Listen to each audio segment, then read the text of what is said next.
ensemble 30 minutes pour faire un exercice, pour réveiller un petit peu les neurones.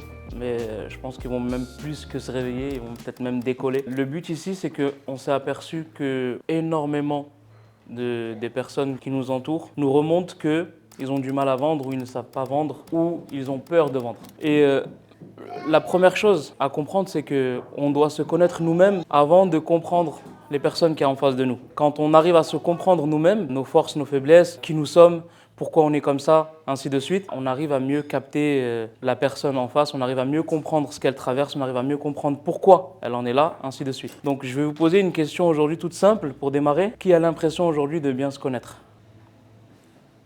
Ok, je vais vous demander de prendre soit une feuille et un stylo, soit vous pouvez écrire sur votre ordinateur. Je vais vous demander de noter certaines choses que je vais vous demander et on va prendre 10-15 minutes de silence complet parce que vous aurez le temps d'apporter vos réponses. Et ensuite, on va débriefer tout ça ensemble. Je vais juste donner des phrases comme ça brutes, vous notez, tout simplement. Un membre de votre famille. J'aime trop ce moment où je fais la dictée, t'as vu, le professeur qui la dictée. Proche ou éloigné, un membre de votre famille. Ensuite, un voisin. Vous notez juste ça, chaque ligne, vous mettez la phrase que je vous dis. Ensuite, vous allez mettre un acteur homme. Et ensuite, une actrice, donc 2 lignes séparées. Ensuite, le personnage d'une BD. En dessous, le personnage d'un manga. Personnage d'un film de science-fiction. J'ai dit personnage, hein, j'ai pas dit comédien ou acteur. C'est le personnage. Ensuite, un politicien, homme ou femme. Un dieu.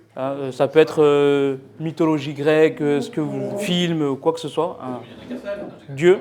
Ensuite, vous mettez un sportif. Ensuite, un artiste. Ensuite, vous mettez une célébrité. Donc, en gros, c'est une personnalité qui a marqué l'humanité ou pas, ou qui a détruit l'humanité. Donc, quelqu'un de très connu. Et ensuite, vous mettez un animal. Maintenant que vous avez noté tout ça, on va prendre 10 minutes. Vous allez, pour chaque ligne, mettre qui et pourquoi. Qui, membre de ta famille, ma grand-mère. Pourquoi ? Juste les traits de caractère qui vous ont fait donner cette réponse. Très gentil, aimable. Par exemple, animal, le tigre. Pourquoi ? Parce qu'il est beau. Une justificatif, non pas détaillé, mais juste avec des mots. Sportif, Cristiano Ronaldo, persévérance. Voilà. Ce qui vous passe par la tête, qui et pourquoi, et pensez à donner des traits de caractère du pourquoi. Pourquoi vous avez choisi lui ? Est-ce qu'il vous inspire ? Est-ce que vous le détestez ? Politicien Mélenchon, pourquoi ? Parce que je déteste la cravate rouge. Je vous laisse mettre ça, on prend 10 minutes au silence, c'est vraiment personnel. Prenez le temps tranquillement de le faire et dans 10 minutes, on redébriefe tout ça. Qui aimerait me partager ce qu'il a écrit ? Ouais, Sarah ? Beau, stylé, courage, force, beauté naturelle, cash, résilience, sagesse, charisme, beauté, détermination, génie, liberté, aller partout. C'est qui ça ? Qui c'est qui a tout ça dans le temps ? C'est qui ça ? Quand tu lis ça, parfois on voit chez les autres, si c'est quelque chose de négatif, on voit chez les autres quelque chose de négatif qu'on porte en nous et qu'on n'ose pas ou qu'on ne veut pas se l'avouer, ou qu'on est comme ça, on a un côté de nous comme ça qu'on déteste. Et quand on voit des qualités chez les autres, c'est soit des qualités qu'on a nous-mêmes, soit des qualités qu'on veut. En fait, moi, quand je lis ça, le fait que je te connais depuis pas mal de temps, en fait, ça, c'est toi. Ça, c'est ce que tu penses, que tu n'es pas sage. Tu as un côté cash et tu as un côté très sage et doux. Oui, retard, oui, sans visiter. Ouais, ça c'est OK. Stylé, courage, force, beauté naturelle, cash, résilience, sagesse, charisme. Vous qui êtes là, est-ce que vous pensez que Sarah, elle est toujours cash ou est-ce qu'elle a un côté quand même apaisante et douce ? Elle est très calme et douce aussi, ouais. Eh oui. Mais tu as la tête dans le guidon, Sarah. Et rassure-toi, on est tous comme ça. Charisme, beauté, détermination, génie. Savant qui s'appelle Rachid Al-Razali, c'est lui qui disait qu'on voit chez les autres ce qu'on porte en nous-mêmes, ou ce qu'on veut, ou ce qu'on refuse d'accepter en nous-mêmes. Je vois quelque chose de positif chez Baptiste, c'est soit quelque chose que j'ai en moi, soit quelque chose que je veux atteindre. Si je vois quelque chose de négatif, c'est sûrement et certainement quelque chose que je porte en moi, que je n'aime pas ou que je ne veux pas accepter. Partant de là, maintenant, cet exercice, vous allez pouvoir le refaire, à tête posée, en profondeur, et c'est surtout quelque chose qui va vous permettre de mieux vous comprendre. Parce que moi, quand je sais tout ça, je suis inébranlable en appel de vente. Je connais absolument qui je suis et ce que je veux pas voir chez moi et ce que j'accepte pas chez moi et ce que je dois travailler chez moi. Mais par contre, je sais aussi ce que je veux, comment je le veux et vers où je veux aller. Et ça veut dire qu'en appel de vente, si je sens que la personne, elle n'est pas alignée ou elle me raconte du bullshit, si je n'aime pas ce qu'elle dit, je vais pouvoir aussi me poser la question sur j'aime pas ce qu'elle me raconte. Je me renvoie à moi-même. On en a parlé hier avec Titouan. Je ressens que la personne, elle me ment. Je n'aime pas ça. Il y a un côté de moi qui ressort dans l'appel où je n'aime pas quand moi aussi ça m'est arrivé de mentir. Et du coup, juste pour comprendre, ce que tu viens de me dire, j'ai du mal à l'interpréter, j'ai du mal à le comprendre. Tu me permets d'être transparent avec toi? Oui. Tout à l'heure, tu m'avais dit ça. Et là, tu es en train de me dire ça. Il y a quelque chose qui ne colle pas pour moi. Est-ce que c'est OK pour toi de m'expliquer? Quand on se connaît comme ça, on n'a pas de mal à creuser et surtout, on n'a pas de mal à crever l'abcès.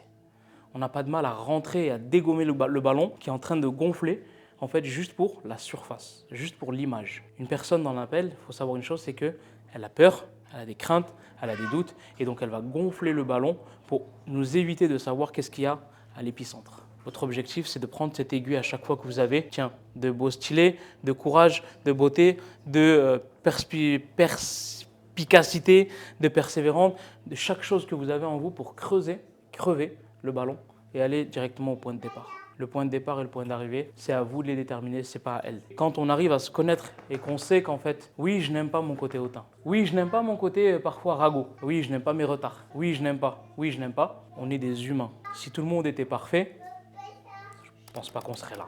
Donc on ne peut pas aller comprendre les gens, aider les gens, si nous-mêmes on ne comprend pas, on ne se comprend pas et on ne nous connaît pas nous-mêmes. Le point de départ, c'est vous. La vente, c'est un savoir-être avant d'être un savoir-faire. On peut parler de follow-up, on peut parler de stratégie, on peut parler d'objection, on peut parler de ce que vous voulez. On peut rester là jusqu'à ce soir à parler de ça, ok. Mais est-ce que c'est ça qui va vous faire plus de ventes?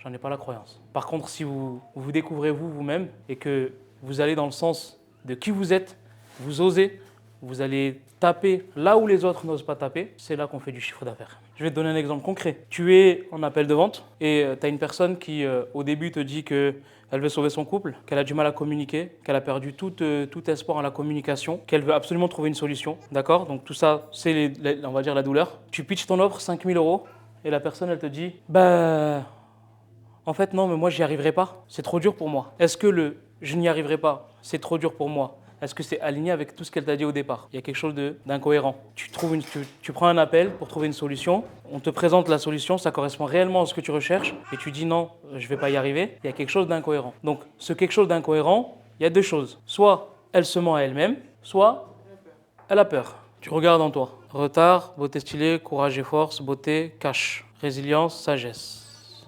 Tiens. Je vais mixer deux de mes qualités, on va les dégommer cette peur. Est-ce que tu me permets d'être en sincérité radicale avec toi? Le but, c'est vraiment de t'aider, Sarah. C'est OK pour toi?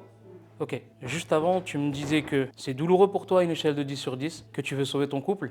Et maintenant, tu es en train de me dire qu'en fait, tu es prête à laisser ton couple mourir et que tu t'en fous complet. Je suis désolé d'être cash avec toi, mais j'ai l'impression que tu te mens à toi-même ou tu essaies de me mentir. Généralement, il y a deux possibilités. Parfois, j'ai même 3 cas de figure. Le premier, c'est les personnes qui ont peur et qui n'osent pas s'avouer les choses. Le deuxième, c'est les personnes qui veulent trouver des solutions, mais qui financièrement sont vraiment loin, et donc du coup, ils vont trouver des raisons. La troisième chose, c'est que depuis le début, tu te mens à toi-même et tu me mens à moi. Dans quelle catégorie tu fais partie? J'ai utilisé de la douceur parce que je me connais. J'ai utilisé du cash parce que je ne vais pas laisser ce côté-là. Le but ici, c'est de mettre un coup de génie et de libérer une personne avec ma détermination, tout en beauté. Ça, c'est toi. Dans tes appels, ça doit le refléter. Audrey, ça c'est toi, dans tes appels, ça doit le refléter. Amandine, ça c'est toi, dans tes appels, ça doit le refléter. On se sert de qui on est, de notre compréhension humaine pour aller aider des gens. Vous n'êtes pas des closers, vous n'êtes pas des commerciaux. On ne vous a pas appris des trames. Vous êtes des humains et des professionnels de l'accompagnement. Et la grande différence, elle est là, c'est que vous avez la figure d'autorité que vous allez transmettre aussi à vos équipes. Et vos équipes ne vendront pas de la même manière que vous. Il faudrait aussi qu'elles se comprennent. Je parle de toi par exemple, Nina, Stéphanie, elle doit se comprendre pour aller de l'avant. C'est cool pour vous? Ça sera tout pour moi. Merci.